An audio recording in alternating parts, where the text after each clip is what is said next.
محترم ناظرین، السلام علیکم ورحمۃ اللہ وبرکاتہ۔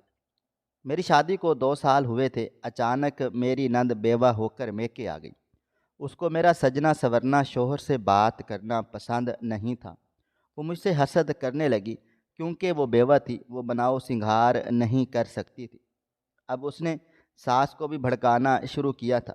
ساس بھی مجھے کہتی تھی، بیوہ نند کے سامنے یوں بن سنور کر تم کیا ثابت کرنا چاہتی ہو؟ جب میں عام سے حلیے میں رہتی تو شوہر ناراض ہوتا، بہت پریشان رہنے لگی تھی۔ میرے شوہر نے مجھے بہت خوبصورت جوڑا لا کر دیا۔ میں تیار ہوئی تو نند نے حسد کی آگ میں مجھ پر میرے ساتھ عجیب و غریب واقعات ہو رہے تھے، اور مجھے ابھی تک کچھ سمجھ نہیں آ رہا تھا کہ آخر یہ سب کچھ کیا ہو رہا ہے۔ کبھی میری چیزیں غائب ہو جاتی تھیں، اور کبھی میرے خوبصورت سوٹ جو میرے شوہر کو بے حد پسند ہوتے تھے وہ پھٹ جاتے تھے۔ پہلے تو میں نے اس بات کو معمولی سمجھا اور نظر انداز کر دیا، لیکن جوں جوں وقت گزرتا چلا گیا تو مجھے اس بات کا اندازہ ہوا کہ یہ سب کچھ معمولی نہیں ہے۔ اس کے پیچھے ایک بہت بڑی سازش ہے جو کہ میرے ساتھ اس گھر میں ہو رہی ہے، اور وہ سازش اور کوئی نہیں بلکہ میرے گھر میں ہی کوئی میرے ساتھ یہ حرکت کر رہا ہے۔ جب میں اپنی کوئی چیز تلاش کرتی ہوں اور وہ مجھے نہ ملتی تو مجھے بہت سی عجیب محسوس ہوتا تھا۔ پھر اگر وہ چیز مجھے مل جاتی تو بہت ہی گندی حالت میں ہوتی تھی۔ اس کے علاوہ وہ شادی والی رات مجھے آج تک یاد ہے، جب میں رخصت ہو کر اپنے سسرال میں چلی آئی تھی تو میری نند نے میرے شادی والے جوڑے کے اوپر دودھ گرا دیا تھا، جس کی وجہ سے مجھے فوراً سے کپڑے تبدیل کرنا پڑے تھے۔ میں اس نے ان کی اس حرکت کو معمولی سے سمجھا تھا اور کہا کہ شاید انہوں نے غلطی سے کیا ہے، لیکن جوں وقت گزرتا چلا گیا تو مجھے اندازہ ہوتا چلا گیا کہ جس کو میں معمولی سمجھ رہی تھی اور نظر انداز کر رہی تھی، در حقیقت یہ سب کچھ جان بوجھ کر کیا جا رہا ہے، اور یہ سب کچھ کرنے والا اور کوئی نہیں بلکہ میری بیوہ نند فاریہ تھی۔ میں نہیں جانتی تھی کہ وہ یہ سب کچھ کیوں کر رہی تھی، لیکن مجھے اتنا علم ضرور ہو چکا تھا کہ وہ مجھ سے بدلہ لے رہی ہے یا پھر حسد کر رہی ہے، لیکن حسد کرنے کی وجہ کوئی سمجھ نہ آتی تھی۔ نہ تو کبھی میں نے اس کا کچھ بگاڑا تھا، اور نہ ہی میں نے کوئی ایسی ویسی بات کی تھی جس کی وجہ سے وہ مجھ سے ناراض ہو جاتی اور اس قسم کی باتیں یا پھر حرکتیں کرتی۔ اکثر میں ان باتوں کی وجہ ڈھونڈتی رہتی تھی، لیکن آج تک مجھے کوئی ٹھوس وجہ نہ ملی تھی۔ لیکن جب مجھے اندازہ ہوا کہ میری نند فاریہ یہ سب کچھ کیوں کر رہی ہے تو تب میں لرز گئی تھی۔ مجھے یقین ہو گیا تھا کہ واقعے میں فاریہ مجھ سے حسد کر بیٹھی ہے، حالانکہ اس کے ساتھ جو کچھ بھی ہوا تھا وہ خدا تعالیٰ کی طرف سے ہوا تھا۔ یہ قدرت کا قانون تھا، میرا اس سب میں کوئی بھی قصور نہیں تھا۔ لیکن وہ جب بھی مجھے تیار ہوتا ہوا اور نئے کپڑے پہنتا ہوا دیکھتی تو اس کو جلن محسوس ہوتی تھی۔ کئی بار تو وہ مجھے باتوں باتوں میں سمجھا بھی چکی تھی، لیکن میں اس قدر بے وقوف عورت تھی کہ اس کی باتوں کو نہ سمجھ پائی تھی۔ در حقیقت جب سے میری شادی اس گھر میں ہوئی تھی تب سے میری نند مجھ سے حسد کر رہی تھی۔ دل ہی دل میں وہ میرے لیے نفرت کا بیج بوئے بیٹھی تھی، اور یہ نفرت اس دن اس قدر آگے بڑھ گئی تھی کہ اس نے نہ صرف میری زندگی بلکہ میری اپنی زندگی بھی تباہ و برباد کر ڈالی تھی۔ جب سے میں اس گھر میں رخصت ہو کر چلی آئی ہوں، کئی بار وہ میرے ساتھ سازش کر چکی تھی۔ میں نے کبھی بھی اس بات کا ذکر اپنے شوہر عدنان سے نہ کیا تھا۔ میری شادی ہونے سے 1 سال پہلے ہی فاریہ بیوہ ہو کر اپنے میکے آ چکی تھی، اور دستور کے مطابق وہ سفید رنگ کے علاوہ اور کوئی رنگ نہ پہن سکتی تھی۔ اسی طرح سے بیوہ عورت کا سجنا سورنا بھی ہمارے معاشرے میں معیوب سمجھا جاتا تھا، اس لیے وہ ہر وقت سفید رنگ کے جوڑے میں نظر آتی تھی۔ چونکہ وہ ایک عورت تھی تو اس کا دل کرتا تھا کہ وہ طرح طرح کے رنگ کے کپڑے پہنے، اپنے آپ کو سنوارے، لپسٹک لگائے، اور جو بھی اس کی خواہشات ہیں وہ پورا کریں۔ لیکن وہ یہ سب کچھ نہ کر سکتی تھی۔ قدرت نے اس کو ایک ایسے امتحان میں ڈال دیا کہ وہ ان سب چیزوں سے محروم ہو گئی تھی۔ پھر جب وہ مجھے یہ سب کچھ کرتا ہوا دیکھتی تھی تو حسد کرتی تھی۔ اس کا دل للچاتا تھا کہ وہ بھی یہ سب کچھ کرے، لیکن پابندیوں کی وجہ سے وہ خاموش ہو جاتی تھی اور نہ کرتی تھی۔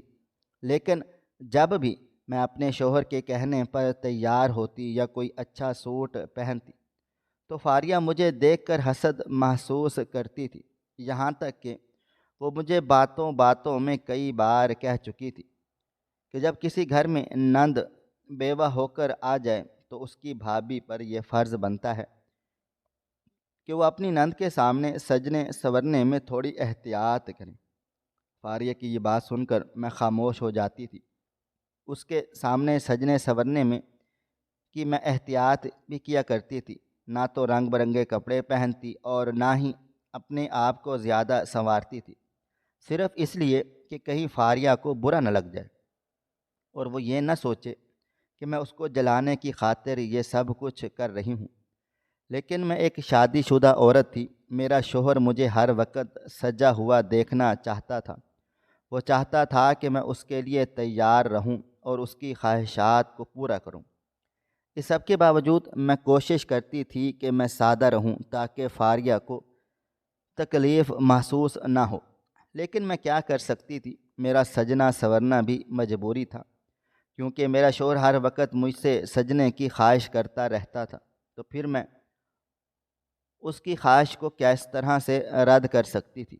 جب میری نند نے مجھ سے یہ ساری بات کی تو مجھے فوراً سے وہ شادی کی پہلی رات یاد آ گئی جب اس نے دودھ گرانے والی حرکت کی تھی۔ مجھے اسی وقت یقین ہو گیا تھا کہ واقعی ہی فاریہ مجھ سے حسد کر بیٹھی ہے۔ اس کے بعد بھی اس نے کئی طرح کے ایسے کام کاج کیے تھے، مجھے اچھی طرح سے یاد ہے۔ جب میری شادی کو چوتھا دن تھا اور میں نے اپنے شوہر کے کہنے پر وہ لال سرخ رنگ کا جوڑا پہنا اور اس کے ساتھ فل تیاری کی تھی، تو اس وقت بھی فاریہ مجھے بہت ہی عجیب و غریب نظروں سے دیکھے چلے جا رہی تھی۔ اس طرح دیکھا کہ جیسے وہ مجھے نفرت مجھ سے کر رہی ہو یا پھر یہ سوچ رہی ہو کہ میرے سامنے تیار ہو کے کیوں آتی ہے۔ تب مجھے اس بات کا اندازہ نہ تھا، میں تو جیسے تیار ہو گئی فوراً اپنی بیوہ نند فاریہ کے پاس چلی گئی اور اس سے کہنے لگی کہ باجی آپ مجھے غور سے دیکھیں اور بتائیں کہ میں کیسی لگ رہی ہوں۔ تب اس نے مجھے دیکھ کر آنکھیں دوسری طرف پھیر لیں اور کہا کہ ویسی لگ رہی ہو جیسے کہ لگنا چاہیے، اور اس کے بعد وہ چلی گئی۔ مجھے اس کی بات محسوس تو ہوئی تھی، لیکن میں نظر انداز کیا اور کہا شاید مجھے ان سے یہ سب کچھ نہیں پوچھنا چاہیے تھا۔ اس کے بعد میں احتیاط کرتی تھی۔ اماں جان نے جب مجھے اپنے گھر دعوت کے لیے بلایا تھا تو میں اپنے ساتھ اپنی ساس فاریہ اور اپنے شوہر کو لے گئی، اور اس دن میرے شوہر نے مجھ سے کہا تھا کہ آج تم میری پسند کا جوڑا پہنو گی۔ ان کے کہنے پر میں نے وہی کیا تھا جو انہوں نے کہا تھا۔ جیسے ہی میں اور میرا شوہر عدنان تیار ہو کر باہر آئے تو عدنان نے اپنا ہاتھ میرے آگے کیا اور کہا کہ میرا ہاتھ پکڑو۔ ہم دونوں ساتھ میں کھڑے ہوئے اور اپنی بہن فاریہ سے کہا کہ ہم دونوں کی تصویر بناؤ۔ جیسے ہی میں نے فون فاریہ کو دیا، فاریہ نے فون گرانے کا بہانہ بنا دیا اور کہا کہ مجھ سے غلطی سے فون گر گیا ہے۔ اس کے بعد فون کی جو حالت ہوئی وہ صرف میں ہی جانتی تھی۔ اس کی ساری اسکرین ٹوٹ گئی تھی۔ اصل وجہ یہی تھی کہ وہ ہم دونوں کو ساتھ میں نہیں دیکھنا چاہتی تھی۔ جب بھی عدنان میری بات کرتا یا میرے قریب آنے کی کوشش کرتا تو فاریہ سے برداشت نہ ہوتا تھا۔ وہ اٹھ کے چلی جاتی تھی یا پھر کوئی ایسی بات کر دیتی تھی کہ جس سے سارا ماحول خراب ہو جاتا تھا۔ اسی طرح وہ کئی عرصے سے میرے ساتھ یہی سب کچھ کرتی ہوئی آ رہی تھی۔ ایک دن تو اس نے حد ہی کر دی۔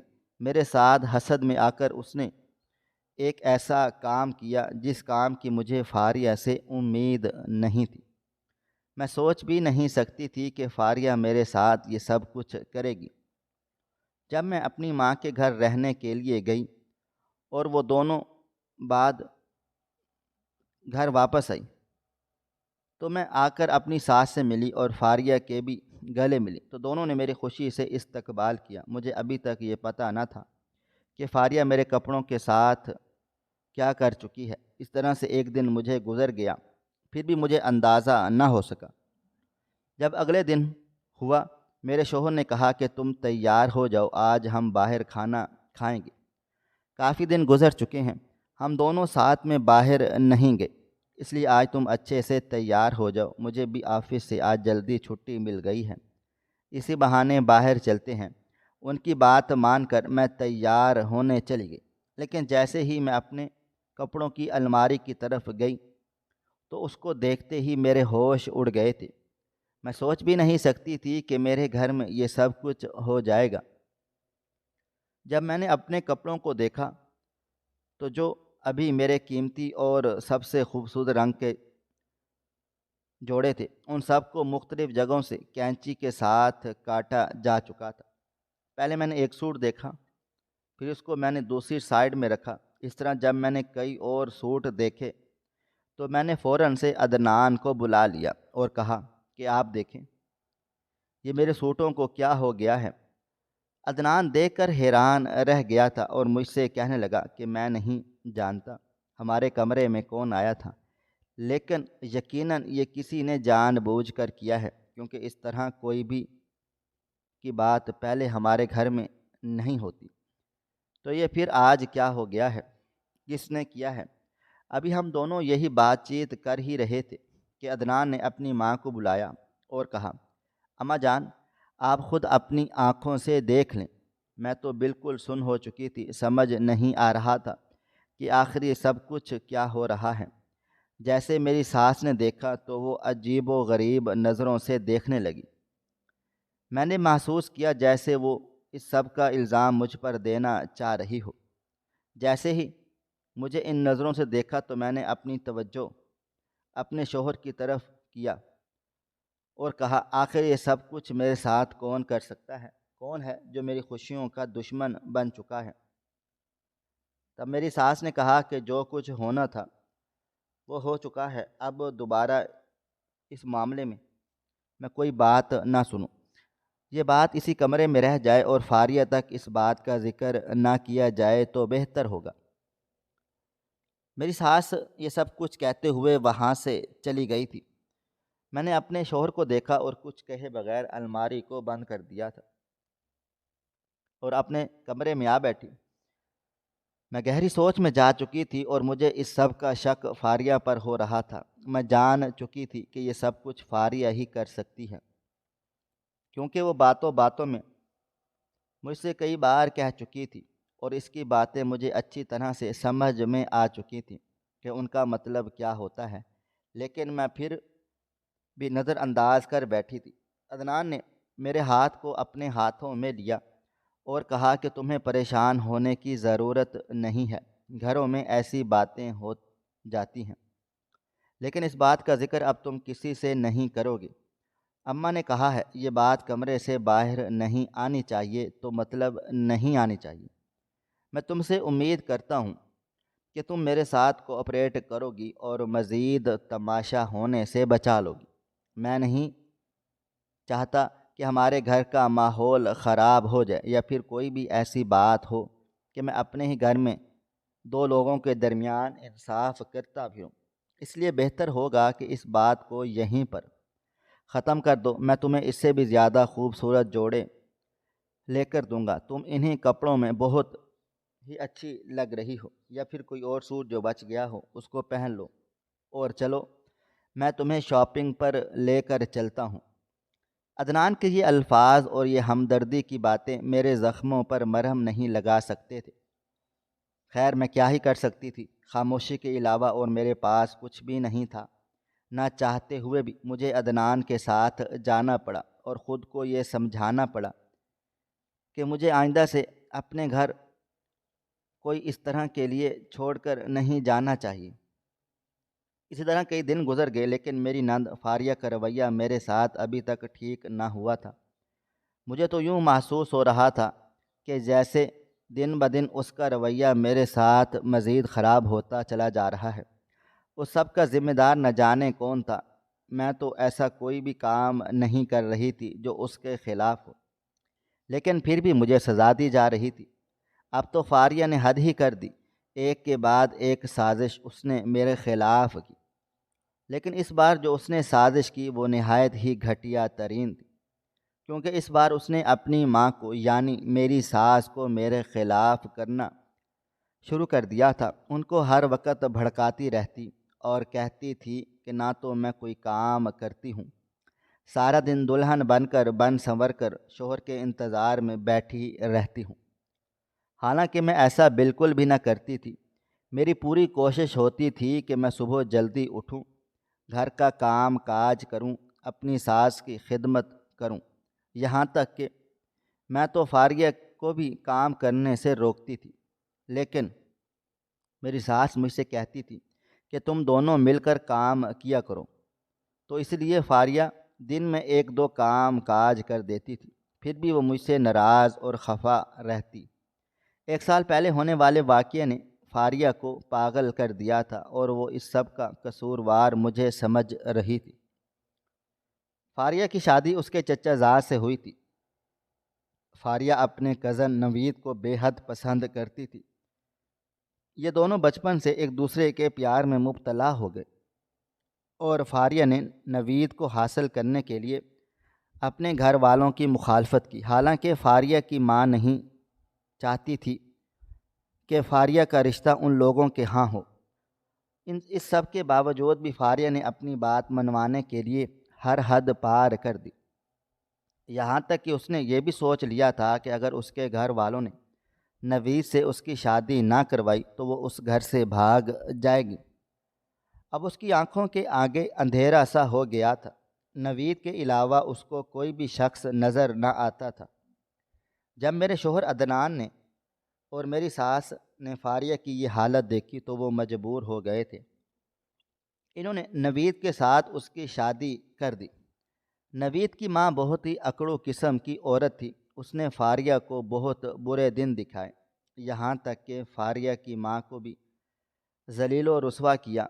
فاریہ کو کوئی بھی کام نہ کرنے دیتی، اگر وہ اپنے شوہر کے لیے تیار ہوتی تو فوراً سے اس سے کہتی کہ ابھی اسی وقت کپڑے بدلو، مجھے تم سجی ہوئی ذرا پسند نہیں، زہر لگتی ہو، تو مجھے تم نے میرے بیٹے کے دل و دماغ پر جادو کر دیا ہے، تم اچھے کپڑے پہن کر اور اچھا بن سنور کر میرے بیٹے کے آگے آ جاتی ہو اور تم چاہتی ہو کہ اس کو تمہارے علاوہ اور کوئی نظر نہ آئے، لیکن میرے جیتے جی ایسا کبھی نہیں ہوگا، میں تمہیں کبھی بھی سکون سے نہیں رہنے دوں گی۔ تم نے میری بھانجی کا حق مارا ہے، میں چاہتی تھی کہ میری بھانجی میری بہو بن کر چلی جائے، میری خدمت کرے اور میں اس کے ساتھ خوشگوار دن گزاروں، لیکن تم نے میرے سارے کیے کرائے پر پانی پھیر دیا۔ آخر تم کیا چاہتی ہو کہ میں اپنی بھانجی کو نہ لانے کا غم بھول جاؤں اور تمہیں اس گھر میں وہ اہمیت دے دوں جس اہمیت کی حقدار صرف اور صرف بھانجی تھی؟ فاریہ تم یہ بات کال کھول کر سن لو، یہ سب کچھ نہ ہوگا، میں تمہیں سکون سے اس گھر میں نہیں بسنے دوں گی۔ تم نے نہ صرف اپنی زندگی برباد کی ہے بلکہ میری بیٹے کی زندگی بھی برباد کر چکی ہو، میں جلد از جلد اپنے بیٹے کو تم سے آزاد کرواؤں گی۔ اسی طرح اور کئی الفاظ فاریہ کے ساتھ اس سے کہتی تھی، اس کو شادی کے بعد سجنے سنورنے کا حق نہ دیتی تھی، لیکن اس ظلم و ستم کے بعد بھی فاریہ نے اس گھر میں رہنا چاہا، کیونکہ وہ نوید کو ہی اپنا سب کچھ مان چکی تھی۔ اگر وہ اپنے سسرال والوں کی شکایت یا پھر اپنے شوہر کی شکایت لے کر اپنے میکے آتی تو کس منہ سے آتی؟ جن لوگوں کی خاطر اس نے اپنے میکے والوں کو چھوڑنا تک چاہا تھا، اب ان کے پاس کیسے لوٹ کر آ سکتی تھی؟ اس دن فاریہ نے کئی طرح کی مشکلات دیکھیں، اس سب میں فاریہ کی کوئی قصور بھی نہیں تھا، لیکن وہ جو کچھ اب کر رہی تھی اس میں اس کا ضرور قصور تھا۔ اگر اس کی ساس اس کے ساتھ یہ ظلم و ستم کرتی تھی تو وہ خود اپنا حساب دے گی، لیکن فاریہ کا یہ حق نہیں بنتا تھا کہ وہ میرے ساتھ یہ رویہ اختیار کرے۔ میں نے تو اس کی ساس کو جانتی تک نہ تھی۔ ایک دن جب فاریہ اپنی دوست کے گھر گئی ہوئی تھی تو مجھے میری ساس نے فاریہ کے ماضی کا حال دیا تھا، جس کو سن کر میں لرز گئی تھی۔ مجھے لگ رہا تھا کہ جیسے میں کانپ رہی ہوں۔ اتنی دردناک کہانی میں نے اپنی زندگی میں کبھی نہ سنی تھی۔ جو کچھ فاریہ کے ساتھ ہو چکا تھا حقیقت میں وہ بہت زیادہ خطرناک تھا۔ در حقیقت جس دن فاریہ کو اپنے شوہر کے انتقال کا پتہ چلا، اس دن فاریہ اپنے شوہر کے لیے تیار ہو کر کھڑی ہوئی تھی، کیونکہ اس کی ساس گھر میں موجود نہ تھی۔ اس نے سوچا کہ آج وہ اپنے شوہر کے من پسند کے کپڑے پہنے گی اور اس کے لیے خوب بن سنور کر رہے گی، اور جیسے اس کا شوہر آئے گا اس کو وہ سرپرائز دے گی۔ اس طرح فاریہ کی خواہش بھی پوری ہو جائے گی اور اس کے شوہر کا دل بھی خوش ہو جائے گا۔ لیکن فاریہ یہ نہ جانتی تھی کہ اس کے ساتھ بہت زیادہ ظلم ہونے والا ہے۔ خدا تعالیٰ اس سے ایک ایسا امتحان لینے والا ہے کہ اگر وہ اس کو بھلانا بھی چاہے تو بھول نہ پائے گی۔ فاریہ جس وقت اپنے شوہر کے لیے بن سنور کر اس کا انتظار کر رہی تھی، اصل میں اس کے امتحان کا وقت شروع ہو چکا تھا۔ فاریہ کا شوہر تو واپس آیا لیکن وہ زندہ حالت میں نہ تھا، وہ مر چکا تھا۔ اس کے بعد شاید زندگی ہی اتنی ہی تھی۔ اس کے بعد جیسے ہی دن مکمل ہوئے وہ اس دنیا سے چلا گیا، لیکن وہ فاریہ کے لیے امتحان اور آزمائشوں کے علاوہ کچھ نہ ثابت ہوا۔ فاریہ نے زبردستی اپنے ماں باپ کے خلاف ہو کر نوید سے شادی تو کی تھی، لیکن اس کو خوشیاں نہ ملیں اور نہ ہی اس کی ساس نے اس کو اپنایا۔ خیر، فاریہ تیار ہو کر اپنے شوہر کا انتظار کر رہی تھی کہ اچانک اس کے شوہر کی لاش اس کو دیکھنے کو ملی۔ بس یہ وہیں سے پاگل ہو گئی۔ اس نے اپنے آپ کو نہ سنبھالا اور نہ ہی اس کو کچھ اور سمجھ آ رہا تھا۔ پھر میری ساس نے مجھے بتایا کہ یوں لگ رہا تھا جیسے فاریہ پاگل ہو گئی ہے اور اس کی دنیا ختم ہو گئی ہو۔ جس کی خاطر جی رہی تھی وہی شخص اس کی زندگی کو اجاڑ کے خود سکون کی موت مر گیا تھا۔ اس کے پاس تو کچھ باقی نہ بچا۔ ابھی اس کے شوہر کا جنازہ گھر میں موجود تھا کہ اس کی ساس نے اس کو وہاں سے نکالنے کی کوشش کی اور کہا کہ یہ ہماری خوشیوں کی دشمن بن گئی ہے، میرے بیٹے کی زندگی کو کھا گئی ہے، میں اس کو کبھی معاف نہیں کروں گی۔ میرا بیٹا اس سے شادی تو کر آیا تھا لیکن خوش نہ تھا۔ اس نے ایک بھی پل میرے بیٹے کو خوشی کا نہ دیا تھا۔ یہ ڈائن بن کر میرے بیٹے کی زندگی کو کھا گئی ہے، اس لیے بہتر ہوگا کہ اس کو ابھی اسی وقت گھر سے نکالو۔ میں اس کا وجود اس گھر میں برداشت نہیں کر سکتی۔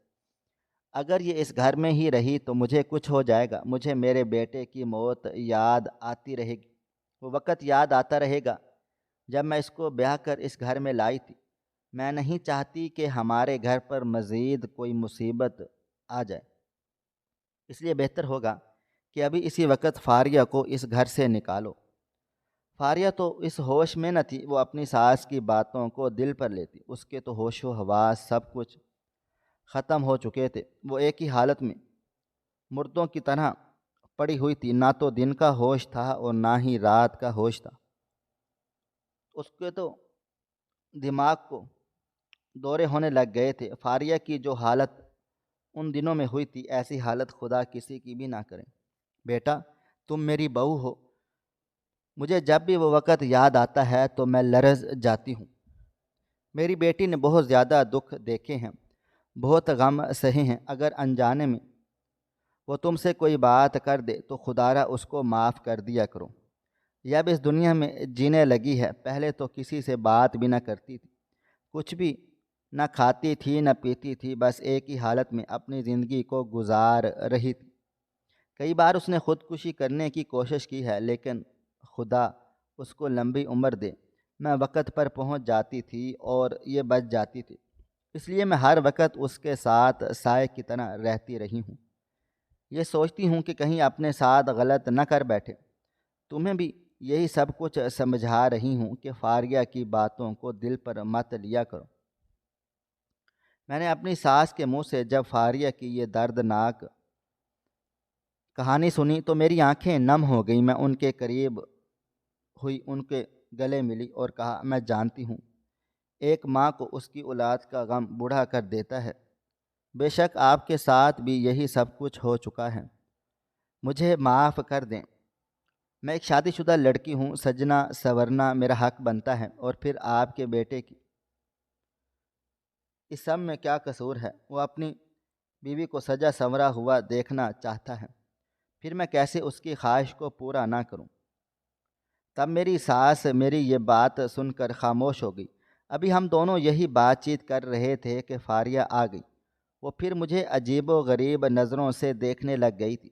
میں وہاں سے اٹھ کے اپنے کمرے میں آ گئی، لیکن فاریہ کے ماضی نے مجھے چونکا دیا تھا۔ میں ڈر گئی تھی کہ کہیں فاریہ حسد میں آ کر میرے ساتھ کچھ برا نہ کر بیٹھے۔ میری ساس نے آج جس انداز میں مجھے اس کا ماضی بتایا تھا، اور پھر ماضی بتانے کے بعد فاریہ کی حرکتوں کو نظر انداز کرنے کے بارے میں کہا، تو میں جان چکی تھی کہ فاریہ ضرور میری ساس سے میرے متعلق کوئی نہ کوئی بات کرتی رہتی ہے۔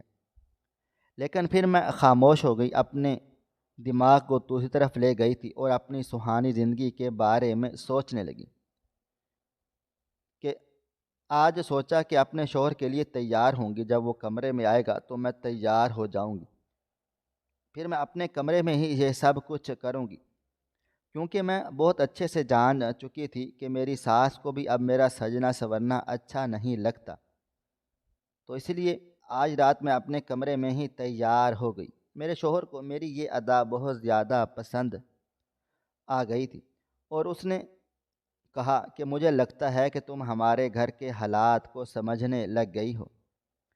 میں نے مسکرا کر اس کی بات کو نظر انداز کیا، کیونکہ میں اس وقت حسین وقت میں کوئی بھی ایسی ویسی بات نہیں کرنا چاہتی تھی جس کی وجہ سے ہمارے کمرے کا ماحول خراب ہوتا۔ ہم دونوں نے بہت ہی خوبصورت باتیں کی۔ عدنان نے میری بہت زیادہ تعریفیں کی۔ اسی طرح اپنے مستقبل کے لیے ہم نے کئی پلانز بنا لی۔ ابھی ہم دونوں یہی باتیں کر رہے تھے کہ اچانک میری ساس نے دروازہ کھٹکھٹا دیا۔ میں اور میرا شوہر عدنان حیران ہو گیا، کیونکہ یہ آدھی رات ہو چکی تھی اور اچانک میری ساس کو نہ جانے کیا مسئلہ ہو گیا تھا۔ پریشانی میں میرا شوہر جلدی سے بھاگ کر دروازے کی طرف گیا اور دروازے کو کھولا۔ سامنے میری ساس موجود تھی۔ کہنے لگی، بیٹا جلدی سے آؤ، تمہاری بہن کی طبیعت بہت زیادہ خراب ہو گئی ہے، آ کر دیکھو اس کو کچھ ہو گیا ہے۔ جیسے ہی میں نے فاریہ کے بارے میں یہ سب کچھ سنا تو میں کچھ سنبھل نہ پائی۔ مجھے یہ خیال نہ آیا کہ میں ان کپڑوں کو اتار دوں، اور جو تیاری میں نے کی ہوئی ہے تو میں منہ ہاتھ دھو کر اس کو اتار دوں۔ فاریہ کی پریشانی میں نے جلدی سے بیڈ سے اپنا دوپٹہ اٹھایا اور اپنے شوہر اور ساس کے پیچھے بھاگ گئی تھی۔ جیسے ہی گئی تو فاریہ بالکل اپنے کمرے میں بیٹھی زاروں قطار رو رہی تھی اور بہت ہی عجیب و غریب باتیں کر رہی تھی۔ مجھے یہ سب کچھ کرنا بہت عجیب سا لگ گیا تھا۔ مجھے لگا تھا کہ وہ شاید جان بوجھ کر یہ سب کچھ کر رہی ہے، یا پھر وہ اپنے بھائی اور مجھے قریب آتا ہوا نہیں دیکھ سکتی، شاید اس لیے یہ سب کچھ کر رہی تھی۔ جب ہم اس کے پاس چلے گئے تو اس نے کہا، بھائی جان میرے سر میں شدید درد ہو رہا ہے، ایسے لگتا ہے جیسے ابھی کچھ ہو جائے گا، اور سانس بھی رک رک کر آ رہا ہے۔ تو عدنان نے اس کو ایک نیند کی گولی دی اور کہا کہ یہ کھا کر سو جاؤ، تم ٹھیک ہو جاؤ گی۔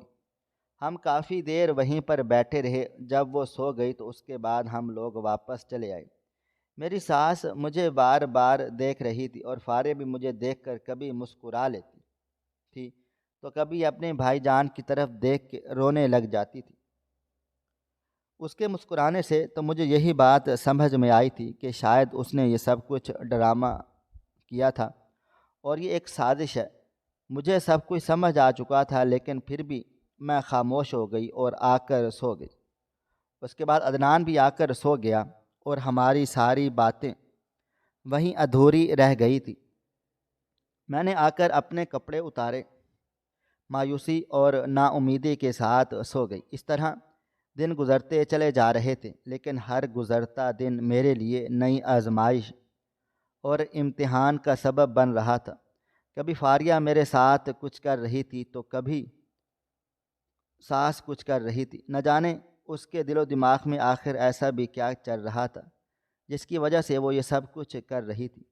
ایک دن جب میں شیشے کے سامنے بیٹھ کر سرخی لگا رہی تھی تو فاریہ میرے کمرے میں چلی آئی اور مجھ سے کہنے لگی کہ ویسے آپ بہت بے شرم ہیں، آپ کے ساتھ کتنا کچھ ہو چکا ہے لیکن آپ یہ سب کچھ کرنے سے باز نہیں آ رہی۔ آپ کو اماں جان اور میں کتنی بار کہہ چکے ہیں کہ یہ سب کچھ نہ کیا کریں، لیکن پھر بھی آپ کرتی ہیں۔ ایسا سب کرنے سے کیا آپ کو سکون ملتا ہے؟ میں جب بھی آپ کو ایسے کرتے ہوئے دیکھتی ہوں تو تڑپ اٹھتی ہوں، مجھے میرے ماضی کی تمام کہانیاں یاد آ جاتی ہیں، میں لرز جاتی ہوں۔ میرا دل کرتا ہے کہ تمہیں اسی وقت گھر سے نکال دوں، لیکن خاموش ہو جاتی ہوں۔ میرے بس میں تو کچھ بھی نہیں، لیکن بھابھی آپ دیکھنا آپ کے ساتھ بہت برا ہوگا اگر آپ مسلسل یہی سب کچھ کرتی رہیں اور اس کام سے نہ رکی تو میں کچھ بھی کرنے سے باز نہیں آؤں گی۔ جب فاریہ نے مجھ سے یہ سب کچھ کہا اور دھمکی دی تو میں حیران و پریشان ہو کر اس کی طرف دیکھنے لگی تھی۔ میں نے کہا کہ فاریہ، میں نے تمہارا بہت زیادہ لحاظ کیا، بہت احتیاط کی، لیکن آج تم مجھے پوری بات بتاؤ اور اچھے طریقے سے سمجھاؤ کہ آخر تم مجھ سے کیا چاہتی ہو۔ میں نے کیا بگاڑ دیا ہے؟ تم کیوں مجھ سے بدلہ لے رہی ہو؟ تب فاریہ نے جو بات کی اس کو سن کر مجھے اپنے کانوں پر یقین نہیں ہو رہا تھا۔ جب اس نے مجھ سے کہا کہ مجھے آپ سے نفرت ہو چکی ہے، آپ کو مسکراتا ہوا دیکھتی ہوں تو مجھے جلن ہوتی ہے، اس لیے بہتر ہوگا کہ میرے سامنے مت آیا کریں۔ یہی بات کہتے ہی وہ میرے کمرے سے چلی گئی تھی اور میں اس کے پیچھے چلی گئی تاکہ میں اپنی ساس کو بتا سکوں کہ فاریہ نے میرے ساتھ یہ سب کچھ کیا ہے۔ اس سے پہلے کہ میں کوئی بات کرتی، میں جیسے ہی کمرے میں گئی تو فاریہ اپنی ماں کو میرے بارے میں بہت ہی عجیب و غریب باتیں کر رہی تھی۔ میں بھی بغیر سوچے سمجھے چلی گئی۔ تب فاریہ نے اپنی ماں سے کہا کہ اماں جان، آپ دیکھیں، یہ اب آپ کے سامنے بیٹھی ہے، اس نے خود مجھ سے کہا ہے کہ یہ مجھے جلانے کی خاطر تیار ہوتی ہے اور جان بوجھ کر میرے سامنے آ جاتی ہے تاکہ مجھے تکلیف ہو، اس کو دیکھ کر مجھے درد ہو اور مجھے میرا ماضی یاد آ جائے، وہ وقت یاد آ جائے جب مجھے میری یہ ساس یہ سب کچھ کرنے سے روکتی تھی، اور اب میں ہمیشہ کے لیے یہ سب کچھ نہیں لگا سکتی۔ میری ساس نے مجھے نفرت بھری نظروں سے دیکھا۔ میں نے کہا کہ اماں جان، یہ سب کچھ جھوٹ ہے، میں نے کچھ بھی ایسا نہیں کہا۔ حالانکہ فاریہ خود مجھ سے عجیب و غریب باتیں کر رہی تھی، میں تو وہی باتیں آپ کو بتانے کے لیے آئی ہوں، لیکن پریشانی کی بات یہ ہے کہ جو یہ بات کر رہی ہے، اس طرح کی کوئی بھی بات چیت ہمارے درمیان نہیں ہوئی ہے۔ تب میری ساس نے مجھے غصے سے دیکھتے ہوئے کہا، مجھے تم سے یہ سب کی امید نہیں تھی، میں تمہیں سمجھایا بھی تھا کہ یہ سب کچھ نہ کرنا، لیکن تم باز نہیں آئی۔ آخر تم نے وہی کچھ کر دکھایا جس کا مجھے تم سے ڈر لگا رہتا تھا۔ تم نے جان بوجھ کر میری بیٹی کو ذلیل و رسوا کرنے پر تل چکی ہو۔ تم چاہتی ہو کہ اس کا بھائی اس کے خلاف ہو جائے اور ہمارے گھر کا ماحول بھی خراب ہو جائے، لیکن میں ایسا نہیں ہونے دوں گی۔ تم میری بیٹی کو مزید ذلیل و رسوا نہیں کر سکتی، وہ پہلے ہی بہت زیادہ دکھ اور غم دیکھ چکی ہے، لیکن اب مزید ایسا کچھ نہیں ہونے دوں گی۔ جب میری ساس نے مجھ سے یہ سب کچھ کہا تو میں روتی ہوئی وہاں سے اٹھ کے اپنے کمرے میں آ بیٹھی تھی۔ میں سوچ بھی نہیں سکتی تھی کہ یہ لوگ میرے ساتھ یہ سب کچھ کریں گے۔ فاریہ نے تو اتنی شفافیت سے جھوٹ بولا تھا کہ میں سچ بول کر بھی جھوٹی لگ رہی تھی، اور میری ساس نے بھی مجھے کئی باتیں سنوا دی تھی۔ مجھے سمجھ میں آ چکا تھا کہ میری ساس میرا کبھی بھی ساتھ نہیں دینے والی، وہ ہمیشہ سے اپنی بیٹی کو ہی پروٹیکٹ کرے گی اور اسی کا ہی ساتھ دے گی۔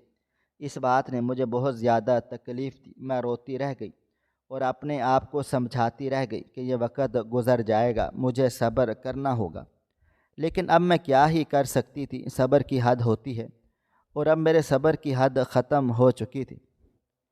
میں نے سوچ لیا تھا کہ آج جب عدنان آئے گا تو میں اس سے اس بارے میں ضرور بات چیت کروں گی اور اس سے کہوں گی کہ یا تو مجھے الگ گھر میں رکھیں یا پھر اپنی بہن کو سمجھائیں کہ وہ میرے ساتھ یہ سب کچھ نہ کرے۔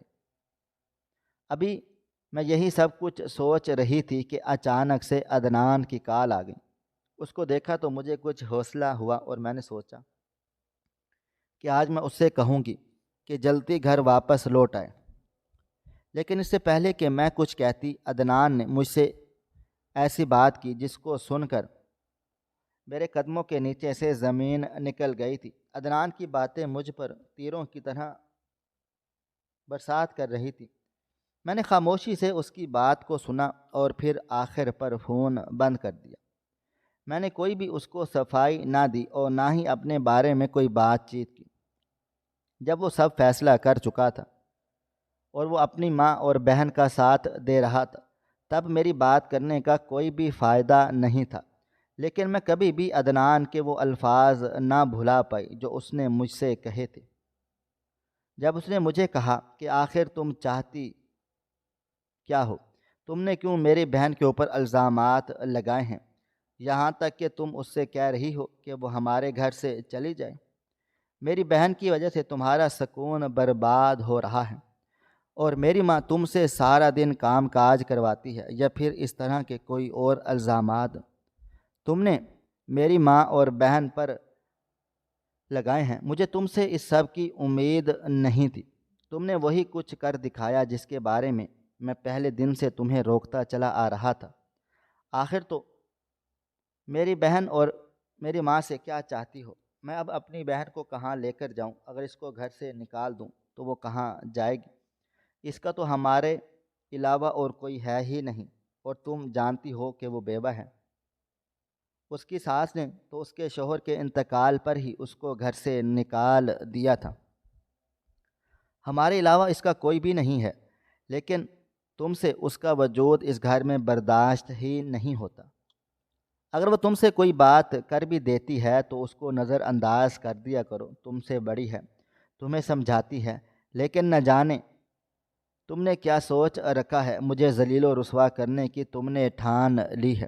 تم نہیں جانتی اماں جان اور فاریہ آج کتنا رو رہی تھی۔ جیسے ہی عدنان نے مجھ سے یہ ساری باتیں کی تو میں خاموش ہو گئی تھی۔ میری آنکھوں میں برسات کی طرح آنسو آ رہے تھے، تو میں نے ان کی باتوں کو خاموشی سے سنا اور کال کاٹ دی۔ جب وہ گھر واپس آیا تو میں نے ساری باتیں بتائیں۔ اب اس کو نہ تو مجھ پر یقین آ رہا تھا اور نہ ہی اپنی بہن پر۔ وہ عجیب مصیبت میں پھنس چکا تھا، لیکن جو کچھ میرے ساتھ ہو رہا تھا وہ بہت زیادہ غلط تھا۔ ہر وقت مجھے پریشانی ہوتی رہتی تھی کہ نہ جانے اب فاریہ میرے ساتھ کیا کرنے والی ہے۔ اسی دوران فاریہ نے میرے ساتھ ایک ایسا کام کیا جس کی مجھے فاریہ سے ذرا بھی آس امید نہ تھی۔ جب اس بات کو کافی عرصہ ہو چکا اور میں بھی بھول چکی تھی تو عدنان نے مجھے ایک بہت ہی خوبصورت جوڑا لا کر دیا اور کہا، اس کو پہن کر تم تیار ہو جانا، آج ہم کہیں باہر کھانا کھانا کے لیے چلیں گے۔ میں خوش ہو گئی، جوڑا پہن کر تیار ہونے لگی تو فاریہ میرے کمرے میں چلی آئی اور کہنے لگی، تم عدنان سے انکار کر دو اور کہو تم اس کے ساتھ کہیں بھی نہیں جانا چاہتی، اور فوراً سے یہ سوٹ اتار دو ورنہ تمہارے ساتھ بہت برا ہو جائے گا۔ میں نے فاریہ سے کہا کہ تم میرے گھر کے معاملے میں بولنے والی ہوتی کون ہو؟ یہ میری زندگی ہے، میں جس طرح سے گزاروں، اور میں کیوں اپنے شوہر کے ساتھ باہر نہ جاؤں؟ اس لیے بہتر ہوگا کہ آئندہ مجھ سے اس قسم کی کوئی بھی بات مت کرنا۔ تو فاریہ غصے سے میرے کمرے سے چلی گئی تھی۔ میں پریشان تو ہوئی، لیکن میں نے اس کو نظر انداز کر دیا کیونکہ وہ ہر وقت اسی قسم کی باتیں کرتی رہتی تھی۔ میں جب پوری طرح سے تیار ہو گئی اور اپنی ساس سے اجازت لینے کے لیے گئی اور ان کو بتانے کے لیے گئی کہ میں جا رہی ہوں، تو فاریہ نے میرے ساتھ ظلم و ستم کی انتہا کر دی۔ اس نے میرے چہرے پر تیزاب پھینکنے کی کوشش کی۔ وہ تیزاب مجھ پر تو نہیں گرا، لیکن وہ ساتھ والی دیوار پر جا گرا۔ وہاں پر جیسے ہی میں نے دیکھا تو دیوار پر جو شیٹ لگی تھی اس کے جلنے کی بو آ رہی تھی۔ یہ سب کچھ دیکھتے ہی میرے تو ہوش و حواس کھو گئے تھے، میرے قدموں کے نیچے سے زمین نکل گئی تھی۔ اتنے میں عدنان بھی وہیں پر آ گیا اور اس نے بھی دیکھ لیا تھا کہ اس کی لاڈلی بہن نے اس کی بیوی کے ساتھ کتنی بڑی حرکت کرنے کی کوشش کی تھی۔ وہ بوتل جس میں تیزاب تھا ابھی تک فاریہ کے ہاتھ میں ہی تھی۔ جب عدنان نے دیکھا، وہ سمجھ چکا تھا کہ فاریہ میری بیوی کے ساتھ کیا کچھ کرنے والی ہے۔ اگر آج تیزاب مجھ پر گر جاتا تو شاید میں ہمیشہ ہمیشہ کے لیے عدنان کے قابل نہ رہتی، یا پھر شاید کسی کے بھی قابل نہ رہتی اور فاریہ کی طرح اپنے میکے جا کر بیٹھ جاتی۔ لیکن خدا کا لاکھ لاکھ شکر ہے کہ اس نے مجھے اتنی بڑی مصیبت سے بچا لیا، کیونکہ میری نیت صاف تھی، میرا دل صاف تھا، اس لیے میرے ساتھ کچھ بھی برا نہیں ہو سکتا تھا۔ جیسے ہی عدنان نے بات کی نزاکت کو سمجھا تو اس نے ایک فاریہ کو زوردار تھپڑ دے مارا اور کہا کہ تمہاری ہمت کیسے ہوئی یہ سب کچھ کرنے کی؟ مجھ سے میری بیوی نے آج تک تم لوگوں کی کوئی بات نہیں کی، اور میں اس کو ہر وقت ڈانٹتا رہتا ہوں اور کئی قسم کی باتیں کرتا رہتا ہوں۔ آپ لوگوں نے اس کے اوپر الزامات لگائے، میں نے مان لیے، اس کو میں نے بے عزت کیا، اس کے ساتھ بولنا چھوڑ دیا، لیکن کیا فائدہ، آپ لوگ جھوٹے نکلے، وہ سچی تھی۔ مجھے یقین نہیں ہو رہا کہ میری ماں اور میری بہن یہ سب کچھ کر سکتے ہیں۔ اس کے بعد عدنان نے اپنی ماں کو حیرت زدہ نظروں سے دیکھتے ہوئے کہا، اماں جان، آپ بھی فاریہ کے ساتھ شامل ہو گئیں، آپ بھی تو اس کو روک سکتی تھی نا، کہ یہ سب کچھ کرنے سے منع بھی کر سکتی تھی، لیکن آپ نے ایسا کچھ بھی نہیں کیا۔ آپ نے اس کا ساتھ دیا اور نوبت یہاں تک آ گئی ہے۔ اب آپ لوگ مجھ سے آزاد ہو چکے ہیں۔ میں نے آج تک اپنی بیوی کی کوئی بات سچی نہیں مانی اور نہ ہی اس کی کسی بات کا یقین کیا، اس کو جھوٹا سمجھتا رہا اور آپ لوگوں کا ساتھ دیتا رہا۔ لیکن آج دودھ کا دودھ اور پانی کا پانی ہو چکا ہے، سچ کھل کر میری آنکھوں کے سامنے آ چکا ہے، اور آپ لوگ مجھ سے اچھے کی امید مت رکھیے گا۔ یہ سب کچھ کہہ کر عدنان نے میرا ہاتھ پکڑا اور مجھے اپنے کمرے میں لے گیا اور کہنے لگا کہ ابھی اسی وقت اپنا سامان پیک کرو، ہم اس گھر سے جا رہے ہیں۔ جس گھر میں میری بیوی کی عزت نہیں، یہاں تک کہ اس کی جان بھی شدید خطرے میں ہو، میں اس گھر میں ہرگز رہنا پسند نہیں کروں گا۔ ابھی ہم دونوں یہی سب باتیں کر ہی رہے تھے اور میں اس کو سمجھا رہی تھی، کوئی بات نہیں، ایسا ہوتا ہے، آپ چھوڑیں، ہم آپ کی ماں اور بہن کو چھوڑ کر نہیں جا سکتے۔ کہ اتنے میں فاریہ اور میری ساس آ گئی۔ فاریہ ہمارے قدموں میں گر گئی اور معافی مانگنے لگی۔ میں نے تو اسی وقت فاریہ کو معاف کر دیا تھا، کیونکہ میری اس کے ساتھ کوئی بھی دشمنی نہ تھی، وہی اپنے دل میں میرے لیے نفرت اور حسد پیدا کر بیٹھی تھی۔ میرے شوہر نے جب دیکھا تو اس کا دل بھی نرم ہو گیا اور وہ کہنے لگا کہ واقعی میری بیوی بہت بڑے دل کی مالک ہے اور میں بہت زیادہ خوش قسمت ہوں کہ ایسی بیوی کو حاصل کر لیا ہے، ورنہ جو حالات ہیں تو یہ مجھے اکساتی اور کہتی کہ ابھی اسی وقت یہاں سے چلو۔ لیکن آپ لوگوں کی غیر موجودگی میں بھی میری بیوی نے مجھ سے یہی سب کچھ کہہ رہی تھی کہ ہم لوگ اس گھر سے نہیں جائیں گے۔ آپ لوگوں نے اس کے ساتھ اچھا نہیں کیا۔ خیر، کافی جذباتی وقت گزرا، میں نے بھی فاریہ سے معافی مانگ لی اور کہا اگر کوئی میری غلطی ہو تو مجھے معاف کر دینا۔ اسی طرح سے معاملات بالکل ٹھیک ٹھاک ہو گئے۔ برا وقت میری زندگی میں چلا آیا تھا، لیکن میں نے صبر کیا اور خدا تعالیٰ نے مجھے اس کا بہت بڑا اجر دے دیا تھا۔ محترم ناظرین، آپ کو ہماری آج کی کہانی کیسی لگی؟ کمنٹ باکس میں اپنی رائے کا اظہار ضرور کریں۔ خواہش صرف اتنی ہے کہ کچھ الفاظ لکھوں جس سے کوئی گمراہی کے راستے پہ جاتے جاتے رک جائے، اور نہ بھی رکے تو سوچ میں ضرور پڑ جائے۔ پیارے دوستو، امید کرتا ہوں کہ آپ کو یہ ہماری آج کی کہانی پسند آئی ہوگی۔